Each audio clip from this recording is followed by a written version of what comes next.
3-move second block. That's crazy.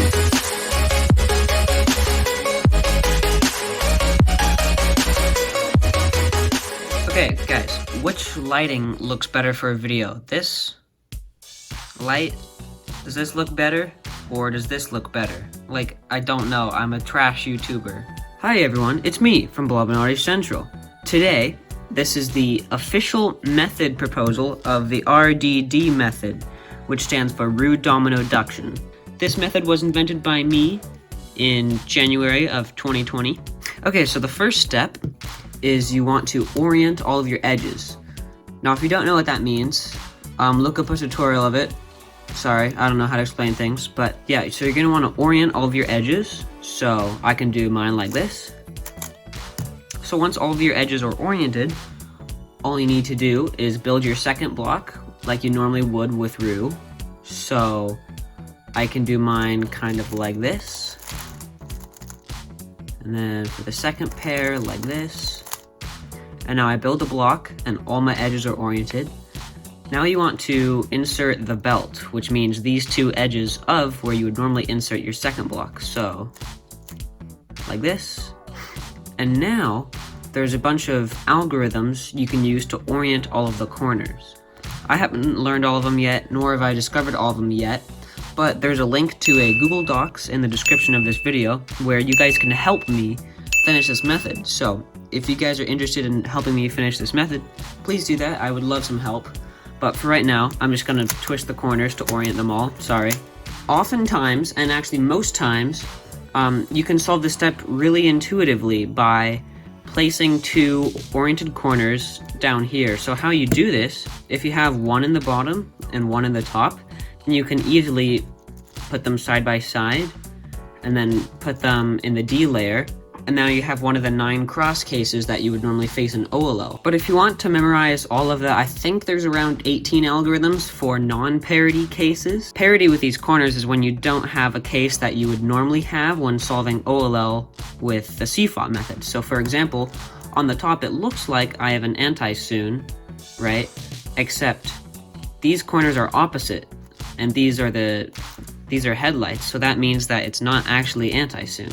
And you can tell this because in the bottom, these two are facing different directions. So there is a way to fix this, and there's its algorithm. I'll put that at the top.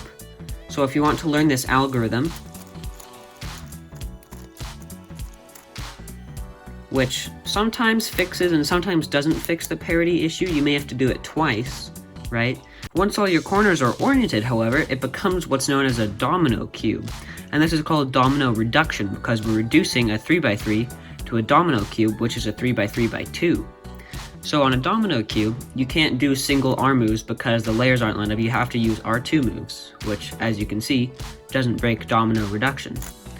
So now that domino reduction is done, all you have to do is build your second block. And what's really nice about this version of second block is that your belt is always going to be solved. So if you do an R2 move, it still solves it. So really, you only need to find 3 pieces.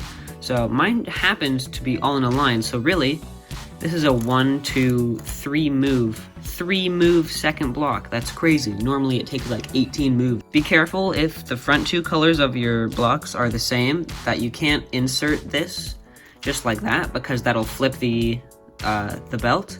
So you're going to have to flip it first in order to move it in, flip it later.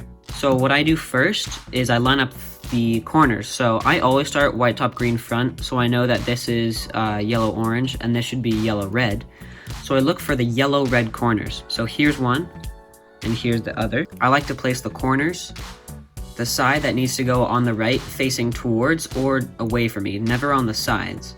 So now that this is facing here, the other one's back here, so I simply do an R2. That pairs the corners up.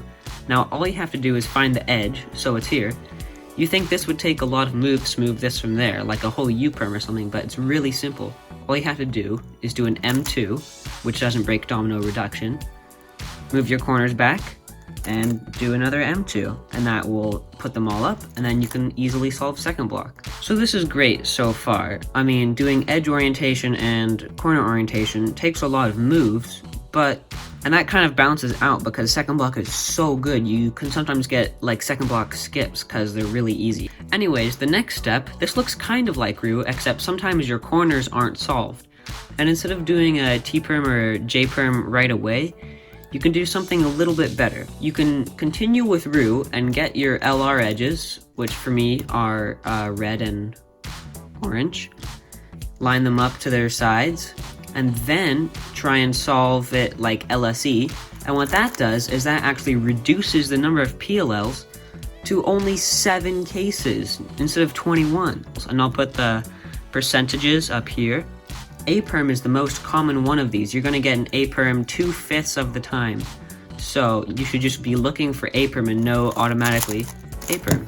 One final thing, if you finish your corner orientation and they happen to all be correct, then just do the same thing as Roux, because there's no point in undoing it to do PLL when the corners are going to be solved, because that'll just give you like a H-perm or Z-perm, which is bad when you could just do Roux.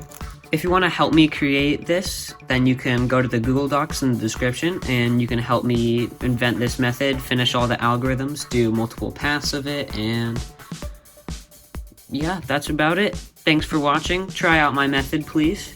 I think it's really fun, and I'll see you in the next video.